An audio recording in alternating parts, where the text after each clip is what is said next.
नमस्कार, भारत एक्सप्रेस में आपका स्वागत है। मैं हूं हरिशंकर कुमार। मोटिवेशनल स्पीकर और एजुकेटर अवध ओझा आज आम आदमी पार्टी में शामिल हो सकते हैं।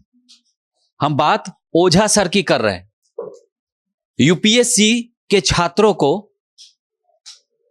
पता है ओझा सर काफी पॉपुलर हैं अपने छात्रों के बीच में, और इतिहास को पढ़ाने का जो उनका जो अंदाज है वो बाकी मेंटोर टीचरों से जुदा है, अलग है। अपने इसी क्लास के लिए वो काफी पॉपुलर हैं अपने छात्रों के बीच, लोगों के बीच, और हर अपनी क्लास में वो कई बार अलग अलग तरह की बातचीत भी करते हैं जो छात्रों को काफी पसंद आता है। तो आज वो आम आदमी पार्टी का हिस्सा बन सकते हैं। खबरें ये भी है कि वो दिल्ली में विधानसभा का चुनाव लड़ सकते हैं जो फरवरी महीने में होना है। ओझा सर अपने छात्रों के बीच काफी पॉपुलर हैं। उन्होंने इलाहाबाद से यूपीएससी छात्रों को पढ़ाना शुरू किया था। उन्होंने अपने एक दोस्त के कोचिंग में ही छात्रों को पढ़ाना शुरू किया, लेकिन शुरुआत में छात्रों को उनका ये अंदाज पसंद नहीं आया। फिर वो परेशान हो गए। उसके बाद छात्रों से उन्होंने फीडबैक लेना शुरू किया। तो छात्रों ने बताया कि थोड़ा उनकी पढ़ाई में बोरिंग जैसा फील हो रहा है। तो फिर ओझा सर ने अपनी स्टाइल बदली। अपने क्लास के दौरान वो छात्रों को अलग अलग अंदाज में समझाने लगे, और उनका यही बेहतरीन अंदाज छात्रों को काफी पसंद आया और ओझा सर पॉपुलर हो गए। इलाहाबाद के बाद वो दिल्ली आ गए, दिल्ली के कोचिंग में पढ़ाने लगे, और उसके बाद तो अवध ओझा यूपीएससी छात्रों के बीच, यूपीएससी के जो एस्पिरेंट होते हैं उनके बीच वो ओझा सर के नाम से पॉपुलर हो गए। तो आज ओझा सर की राजनीतिक पारी शुरू हो सकती है आम आदमी पार्टी से। वैसे ओझा सर ने नाम के साथ साथ, छात्रों के बीच पॉपुलर होने के साथ साथ, उन्होंने कमाई भी अच्छी की है। मीडिया रिपोर्ट्स के मुताबिक वो 11 से 12 करोड़ के मालिक हैं।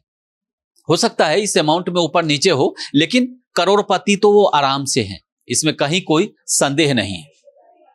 तो ओझा सर के सफर के बारे में आपको बता दें कि ओझा सर की शुरुआत जो है इलाहाबाद से हुई थी।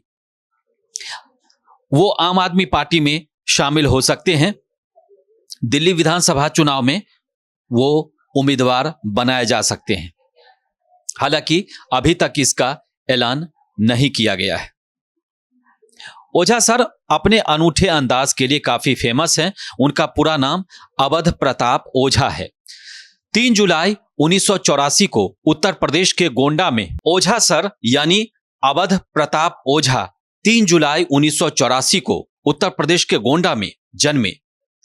उनके पिता श्री माता प्रसाद ओझा पोस्टमास्टर थे और उनकी मां वकील थी। कई रिपोर्ट्स में कहा जाता है कि ओझा सर के पिता ने अपनी पत्नी को पढ़ाने के लिए 5 एकड़ जमीन बेच दी थी। अवध प्रताप ओझा बचपन से ही आईएएस बनना चाहते थे। इसके लिए उनके माता पिता ने भी सपोर्ट किया। अवध ओझा ने दिल्ली में रहकर यूपीएससी एग्जाम की तैयारी की और प्रीलिम्स क्लियर कर लिया, लेकिन मेंस क्वालिफाई नहीं कर पाए। इसके बाद उनकी जिंदगी में नया मोड़ आ गया और उन्होंने पढ़ाना शुरू कर दिया। यूपीएससी एग्जाम नहीं क्लियर कर पाने का उन्हें दुख तो था, लेकिन अवध ओझा ने पीछे मुड़कर नहीं देखा। उन्होंने छात्रों को ही पढ़ाना शुरू कर दिया। उसकी शुरुआत इलाहाबाद से हुई। उन्होंने अपने मित्र के कोचिंग से ही पढ़ाना शुरू किया।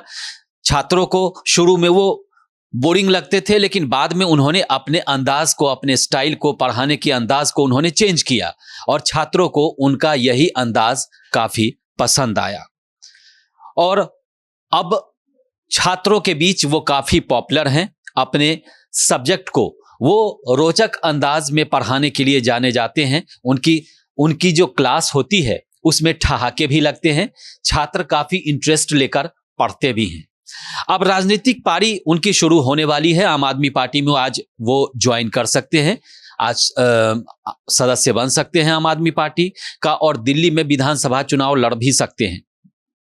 तो छात्रों को रोचक अंदाज, बेहतरीन अंदाज में पढ़ाने के बाद अब क्या वो मतदाताओं में अपनी छाप छोड़ सकेंगे? क्योंकि अगर चुनाव लड़ते हैं तो उनकी ये राजनीतिक पारी होगी और ये छात्रों को पढ़ाने से थोड़ा अलग तो जरूर है, क्योंकि यहां जनता की नब्ज टटोलना पड़ता है।